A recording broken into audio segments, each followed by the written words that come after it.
Good afternoon to and all.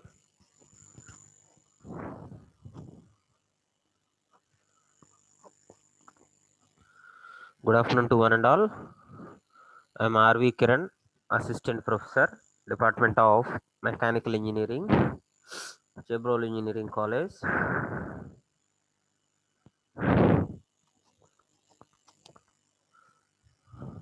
Today, today in this video lecture, I am going to explain the topic interchangeability, which is a major concern in the basics of limits and fits. This is my third video lecture in the subject metrology. Am I audible? వినిపిస్తుందమ్మా అందరికి?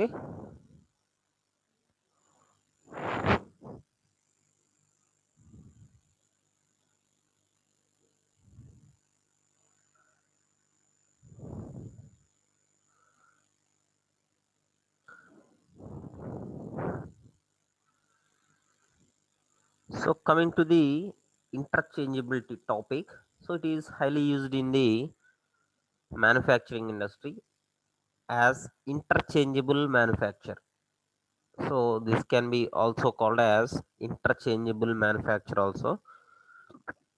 So first see the definition of the interchangeability. The interchangeable manufacture implies that the parts that are for practical purposes are identical and they are made to specifications by processes that ensure that they are so nearly identical and they will fit into any device of the same type.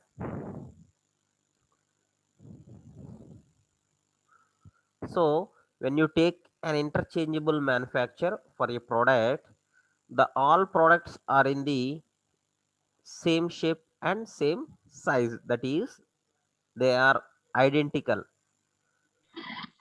So they are identical in range and they will fit into any device of the same type. So they will fit into any device of the same type. So you cannot change the type of the product or anything. So that type of manufacturing element is called interchangeable manufacture. So the type of identical elements is obtained in interchangeable manufacture.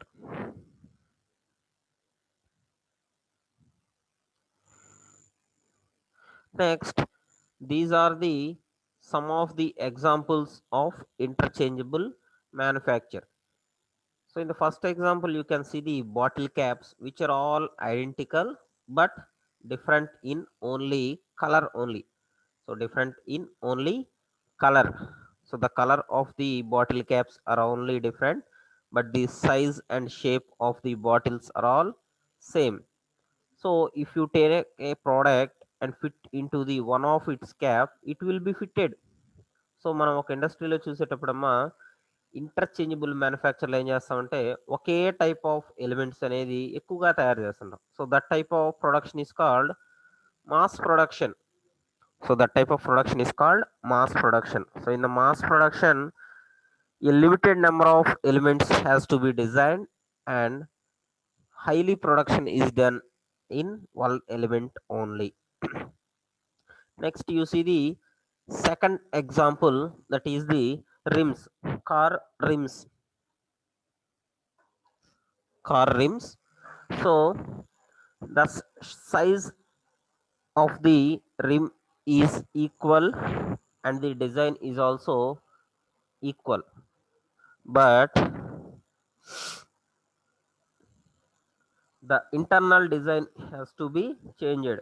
So the external diameter of all the rims is equal except the shape of the outside part of the rim. So if you fit any one of the rim into your car's feature, it will easily fit. So that type of elements is obtained in the interchangeable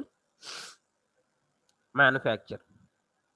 Third one is the tires. So here are the identical tires of the same diameter and same thickness.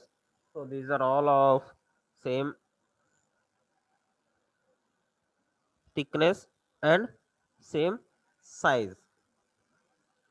So these are all the best examples of interchangeable manufacture.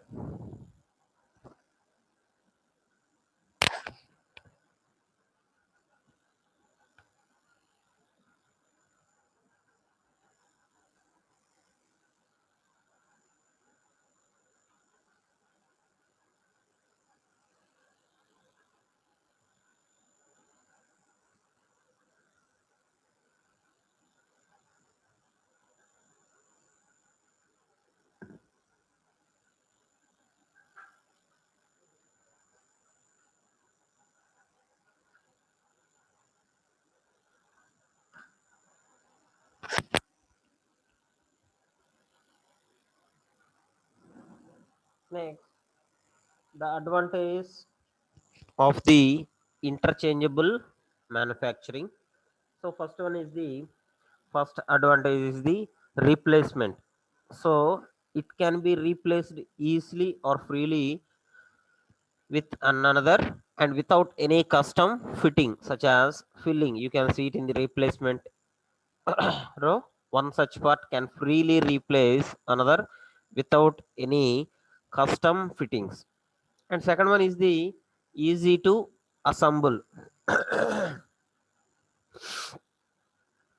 This interchangeability elements are easy to assemble and also allows easy assembly of new devices. These it also allows the easy assembly of new devices. Next, third one is the repairing. So repairing element.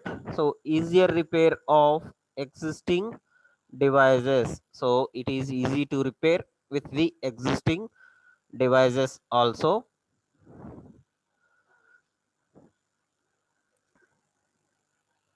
Next one is minimizing of time and cost. So minimizing both the time and skill required of the person doing the assembly or repair. So it also reduces the time and cost.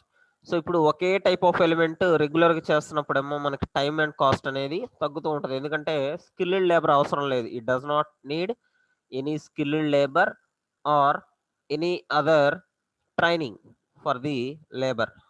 So that is why the time is minimized and cost is also reduced. And last one is the rapid manufacturing. So in this rapid manufacturing, the machine tools enables the components to be manufactured more rapidly. Rapidly means you have to take a product from the bulk material. So చాలా ఉంటాయి అక్కడ assemble చేయాల్సినవి, ఏదో ఒకటి తీసుకుంటాం ర్యాండమ్గా.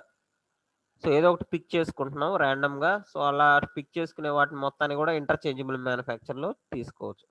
So that is of the rapid manufacturing. So these are the different types of advantages for the interchangeable manufacture.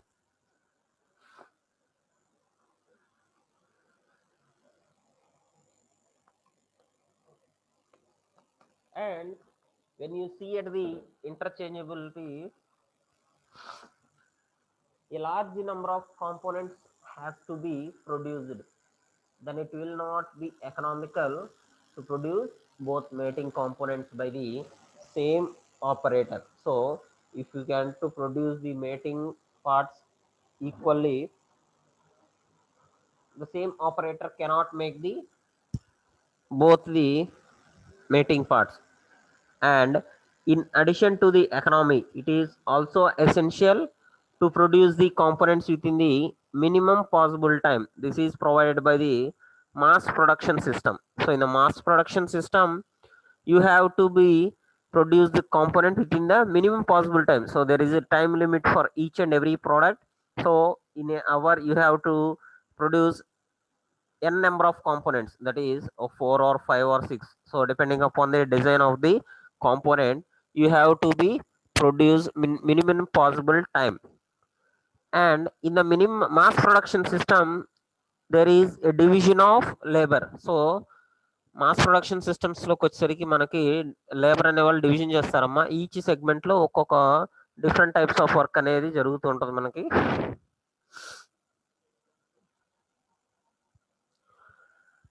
And next, components are to be produced in one or more batches by different operators on the different machines. So in each machine there is a different operation done by the operator. Under such conditions, in order to assemble the mating parts within desired fit, a silent control is exercised and strict control is exercised, and the parts are to be manufactured with specified tolerance limits. So these are to be produced in the interchangeable manufacture.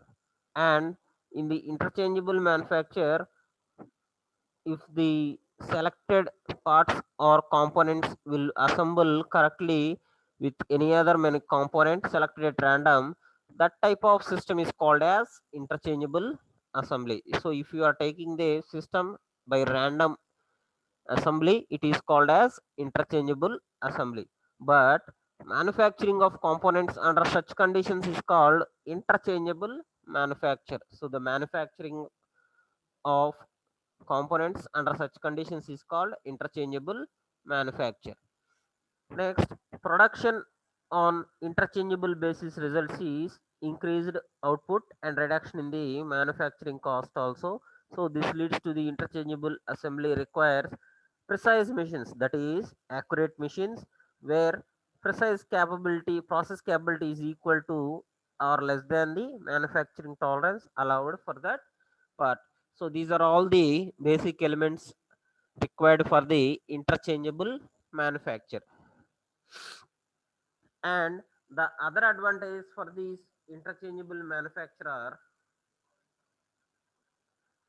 operator is not required to waste his skill in fitting mating components by trial and error time. So you can directly make the products in regular basis, and increased output with reduction production cost is also available, and division of labor results in the operator to improve quality and reduction of time. And next, it also be used as replacement and repairs become easy, and maintenance cost is also to be reduced. So these are all the different types of advantages used from interchangeability. So when we are using the interchangeability, all these conditions comes under as advantages.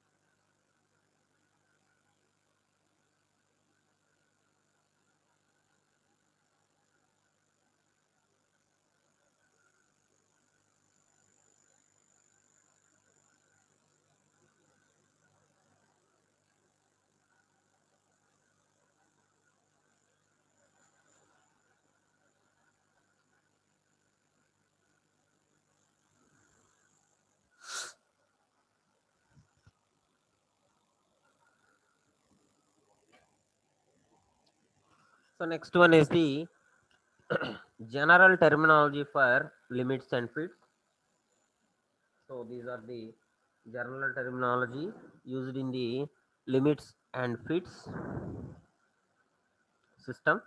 So first one is the size. So it is the number expressed in a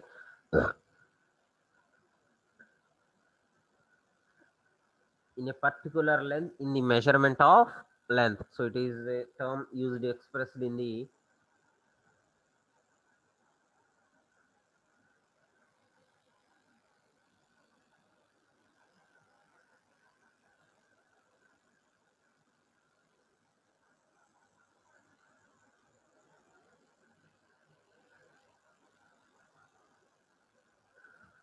so it is the number expressed in a particular unit in the measurement of length. And second one is the basic size. So it is the size based on which the dimensional deviations are given. So generally the zero line element is called the basic size element, and it is the size based on which the dimensional deviations are given. Next one is the actual size. So generally it is the actual measurement after it is manufactured. The product when it is manufactured, the actual measurement of the component is called as actual size. So let's see the definition. It is the size of the component by actual measurement after it is manufactured. Then it should lie between the two limits of size. So generally actual size is between the two limits, that is called as upper limit and lower limit. So that is between two limits.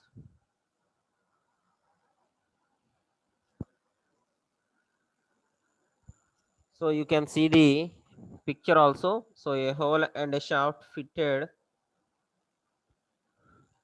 in the element. So there is clearly it is a clearance fit.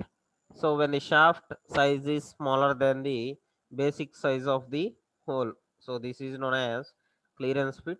So in the picture you can see the basic size of the hole and shaft. So it is the total area between the hole and shaft.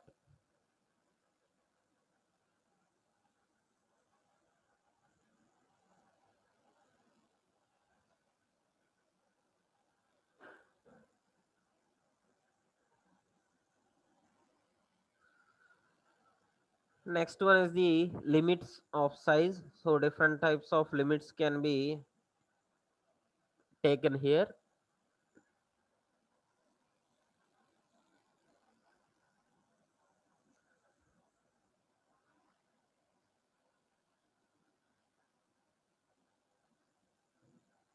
So there are mainly maximum and minimum permissible sizes of the limit. So there is a maximum size and a minimum size for a limits of size.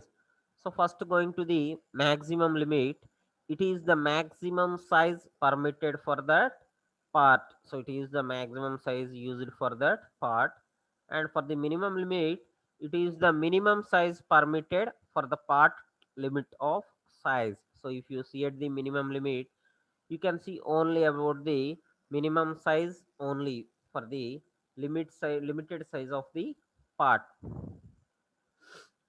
And for the hole it refers to the diameter of a circular hole as well as the internal dimension of the hole. Then it is called as, it is basically referred as mating parts, that is the hole and shaft is oftenly regarded as mating parts, and this hole is referred as female.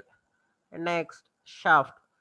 So the limits and fits and all the external feature of a component including which are not cylindrical are designated as shaft. So the external diameter of a solid object can be used or termed as a shaft. So this can be referred as a male object. So shaft can be referred as a male object only, while hole can be referred as the female object.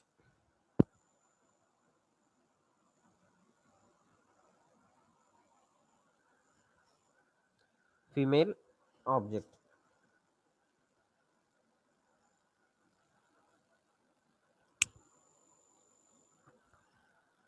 Next one is the tolerance.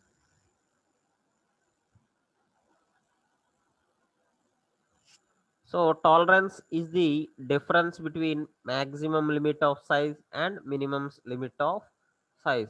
So the gap erected between the shaft and hole can be clearly denominated as tolerance. So you can see it in the green color region. So this is called as tolerance zone. So the green color area is all called as tolerance zone, and the tolerance line is between the upper limit and the lower limit. So these are the elements used. So you can see the upper limit of the hole. So that is 28.2 diameter. So 28.2 is the diameter of the hole drilled, and the lower limit of the shaft, that is 27.8, is the diameter of the shaft. So 27.8 is the diameter of the shaft. So then it will easily go through the hole.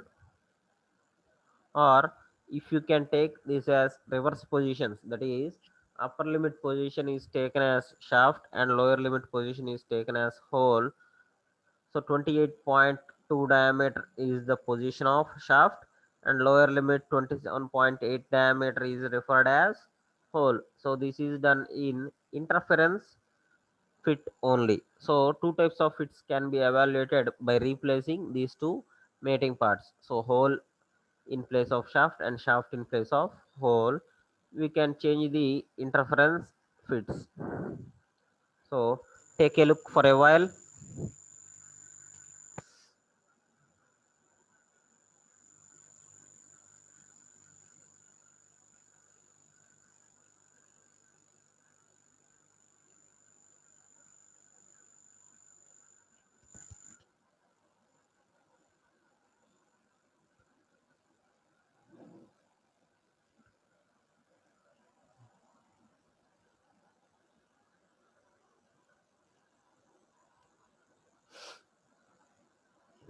Next one is the allowance.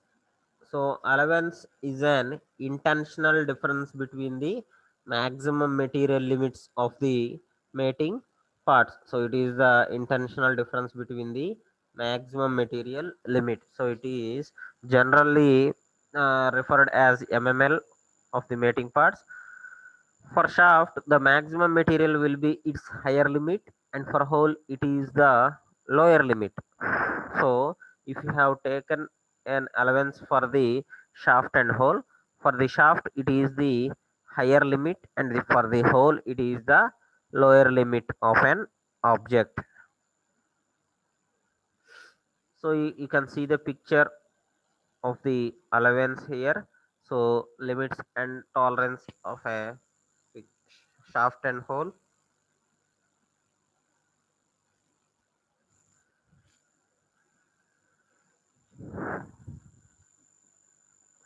So this is the clearance fit regarding to the object used and the figure used.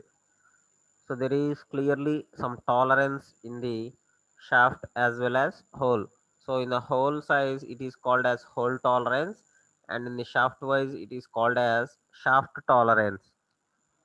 And the lower limit and the upper limit of the both shaft and hole is different.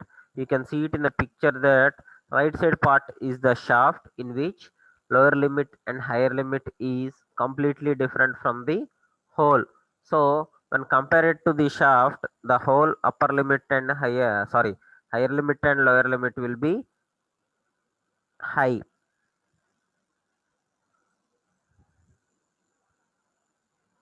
And you can also see the allowance of the part also. So the basic clearance between the shaft and hole can be seen here. So that is called as allowance. So the gap between the shaft and hole can be clearly determined as allowance.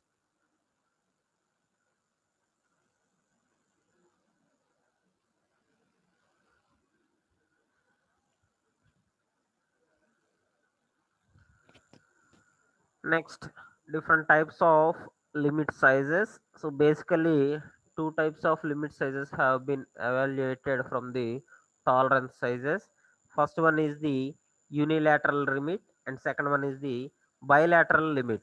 So in the unilateral limit, you can see both the sizes. So both the limits of the sizes are on the same side of the zero line. So that is unilateral. So unilateral means only one side of the part. So it is used on the one side, that is on the upper side or the lower side of the limit sizes. And second one, it is called as bilateral limits. So in the bilateral limits, it is on the both sides of the basic size. So that is here one of the limits is on one side of the zero line and another limits of size is on the other side of the line. So both the sides have been covered in the bilateral limits. So bi means 2, uni means 1. So these are the two different types of limit sizes, unilateral limits and bilateral limits. So the deviation in the shaft or hole is on the one side of the size, that is in the unilateral limits, but in the bilateral limits it is the deviations is on both the sides of the shaft or hole. So it is on the both sides. So that is the basic difference between the unilateral tolerance and the bilateral tolerance limit system. You can see it in the picture also. So the tolerance will lie on any one of its side, any one of its side only, either it is on the upper side or either it is on the lower side. Next one is the bilateral limits. These bilateral limits is on the two sides, so it is extended on two sides of the basic system. So you can see the zero line in the second picture. So this is the zero line and the limits is extended on both the sides. So in the both the sides the limits can be extended.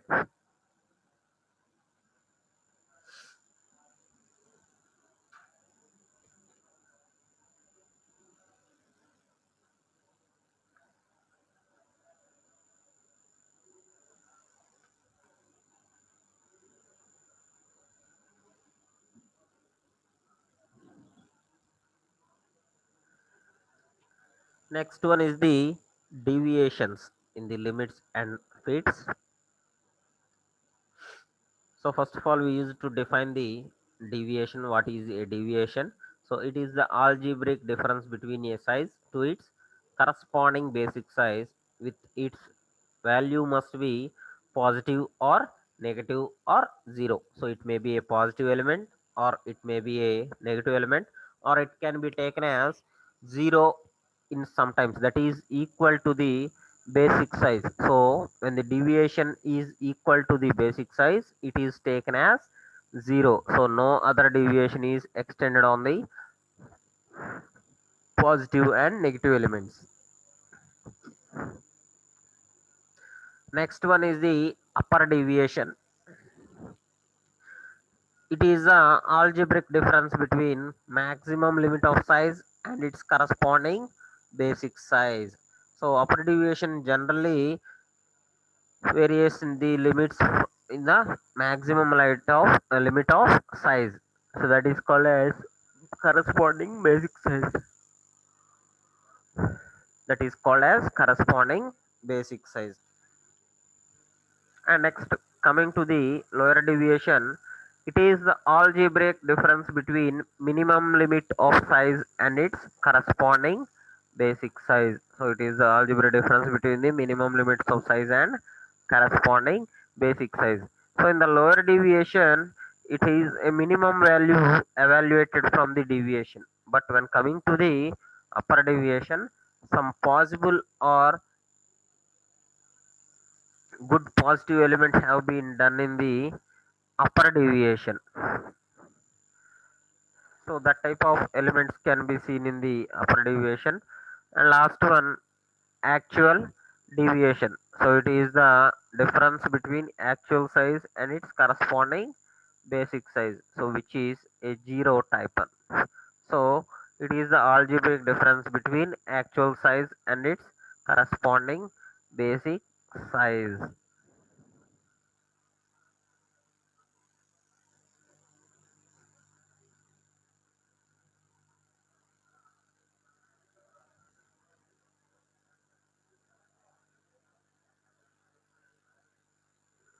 So next one is the fits. We have already seen the different types of fits. So it is also must and should for the interchangeable manufacture. So what are the different types of fits you have been seen in the manufacturing of an object? So fit is the basic relationship bit between the two mating parts that existing between the two mating parts and a hole and shaft with respect to their dimensional difference. So it is used in the dimensional difference assembly, and three types of fits can be evaluated from it. So three types of fits can be evaluated. First one is the clearance fit.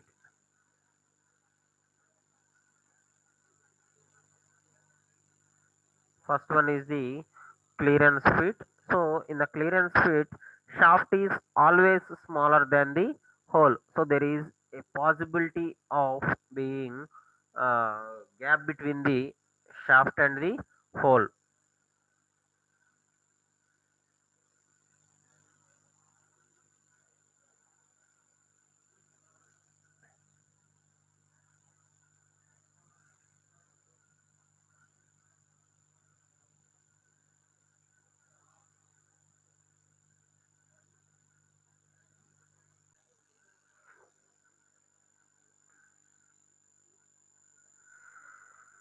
So it is the relationship between the two mating parts in which the hole and shaft is to be varied dimensional difference.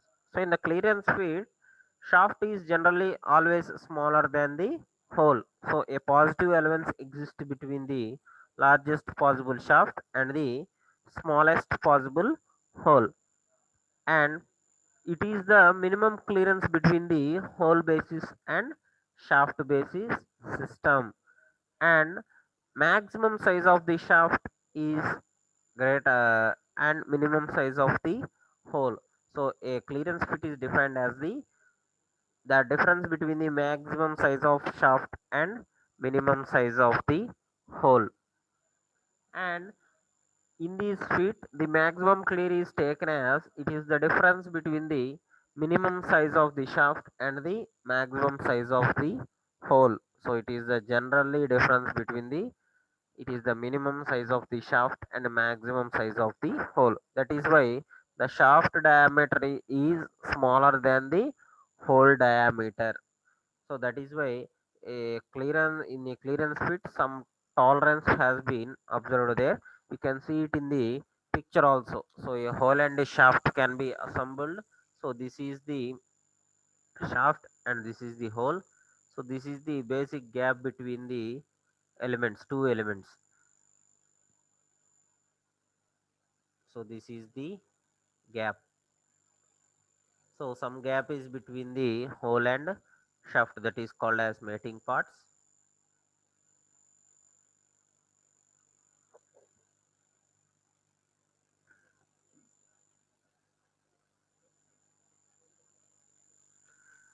Next one is the interference fit. So it is also called as press or force fit.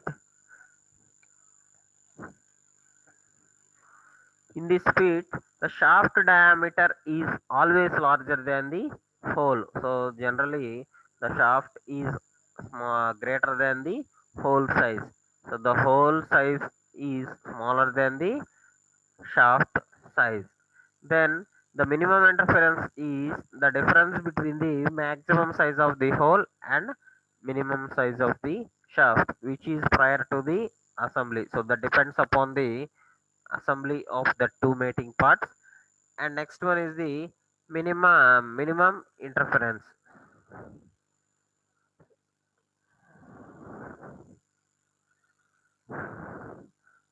Sorry, it should be maximum interference.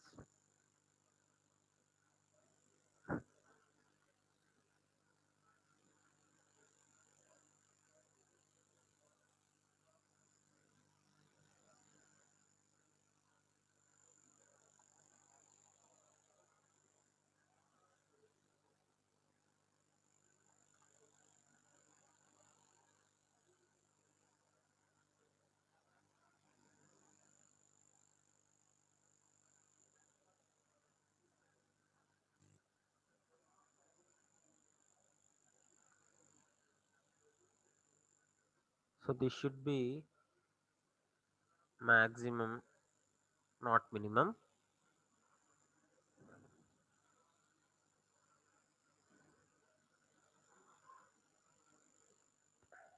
This is the maximum size limit.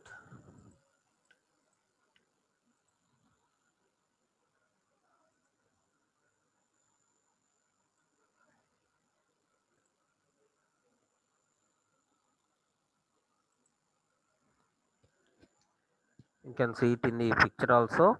So the shaft size is always larger than the hole size. So the hole diameter is less than the shaft diameter. So that is why an interference is occurred in the outside diameter of the shaft. So that is why we can make any changes in the interference fit. So that is why many industries have been using the interference fit. So for the modulation or restoration. Last one is the transition fit. So it is called as sliding fit. So it occurs when the resulting fit due to the variation in size of the male and female components, that is the mating parts, due to their tolerance varies between the clearance and interference fit. So these type of fit is generally in between the clearance and interference fits. So the tolerance zones of the shaft and hole overlap with each other. So they that should be overlapped with each other.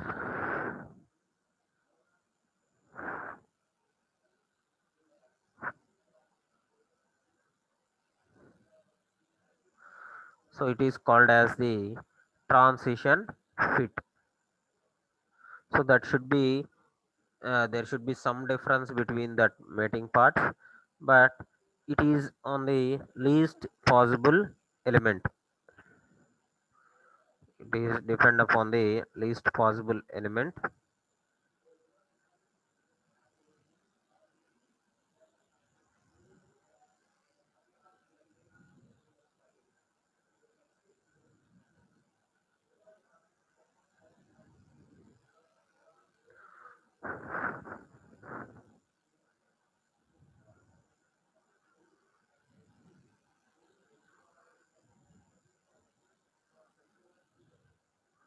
So that is about the three different types of fits.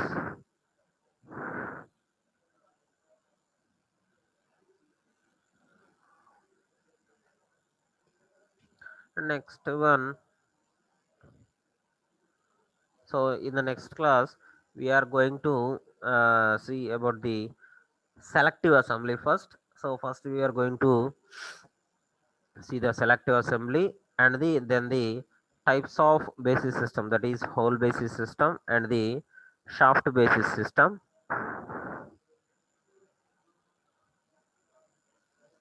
So then we can go to the standard systems, that is the Indian standard system, British standard system and the international standard system.